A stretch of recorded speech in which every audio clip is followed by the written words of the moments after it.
Alright, time for another episode of Entertaining Jeremy.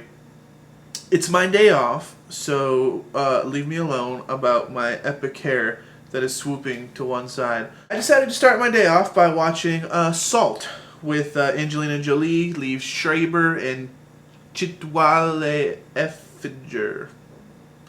No offense if I got your name wrong, though I doubt he's going to watch this. I'll start spoiler-free. It's an action film where Angelina Jolie plays Evelyn Salt, a CIA agent, and she gets accused of being a Russian spy, and she kind of goes on the run to, presumably in the beginning, to find her husband, and that's the basic story. Spoiler free, there was a lot of cool action scenes in this. Now, you may or may not know, but action movies are my favorite genre of all time. So there was some really cool action stuff, especially her escaping on the freeway, which doesn't spoil anything, but if you've seen it, you know what I'm talking about. That was a really cool scene. What else can I say? Everyone did a good job. The acting was good. I felt the pacing was good. It was suspenseful, and it kept you engaged. And it also kept you. The whole tagline of like who is Salt, and always talking about like don't believe in what you see and stuff. That theme kind of really runs throughout this whole movie of trying to be like, okay, so you're one way, but then you're this way, but then you're this way, but then someone else is this way, and then someone else is this way, and then you have no idea kind of where, what's up and what's down until the end of the movie. And then, you kind of have it all figured out. Now let's go spoilerific.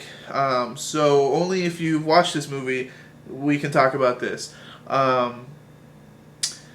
My biggest complaint about this film was I felt the insane amount of flashbacks. One, were usually unnecessary, and two, they kind of cheated. You see, the purpose of a flashback is to, enhance the story, to build character, stuff like that. This movie uses the flashback to kind of lead you in one direction. So, when she escapes, at this point, we're not really sure if she is a Russian spy or if she's not. Who knows? But what we do know is that, based on the flashbacks, and her going to the house and all that stuff, and saving the dog, is that she really loves her husband. Her marriage was a cover so she could get more information about North Korea. So you look at that and you're like, okay, but everything up to this point shows what she's doing was really, in love with her husband, and she kept trying to call her husband and kept trying to find her husband and would go out of her way and put herself in danger to try to get her husband. Then you find out that, it was just a cover, but okay, maybe she still fell in love with him. She finds him, and does nothing to save him. I understand it was an impossible situation, but the whole movie up to this point was impossible situations. So why was this scene more impossible that she couldn't save her husband? Thus, the second half of the movie, who cares about my husband? I'm over him. Presumably, my whole actions of the first half had really nothing to do with finding my husband. Or maybe they did, but now that my husband's dead, my new course of action is to stop everyone. So if she was still a Russian spy, her whole point was to break into the White House and kill the president. Maybe I'm missing something. Did they say there was supposed to be someone else there? I know they hinted that there was other people there or there was other jobs, but she still risked life and limb to break into the White House, to break into the secret bunker, only then to stop the Russian spy, who,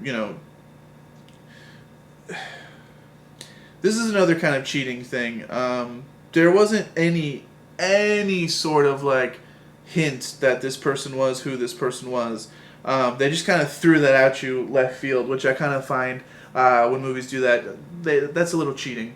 And then the whole ending with the guy letting her go, that came out of nowhere.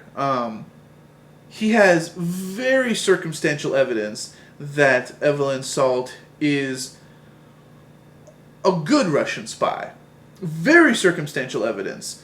And he lets her go?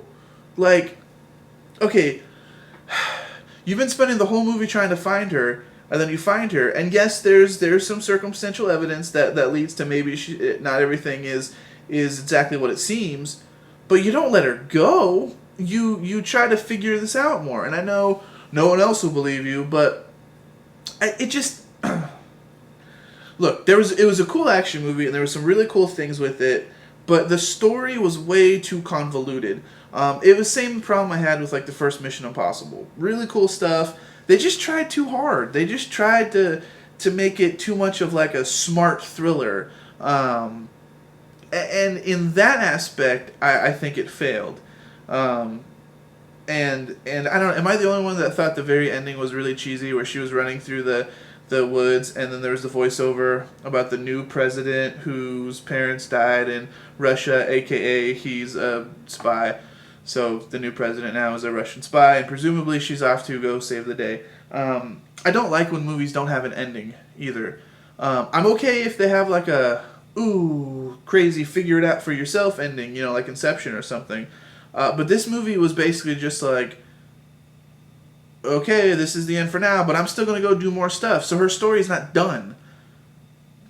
Movies should finish the story. Like, what is her beginning, middle, and end? And then now that we know that this is the end, possibly then there could be a sequel. Or you leave a little hint of maybe something more will happen. You don't just leave it open-ended. You know what I mean? Like, I don't know. Okay, Salt was cool, but I had some complaints with it. There were some problems I had. That's how I feel. So, enjoy your day. I'm going to enjoy the rest of my day off. Maybe watch another movie later on. Who knows? Until next time, goodbye.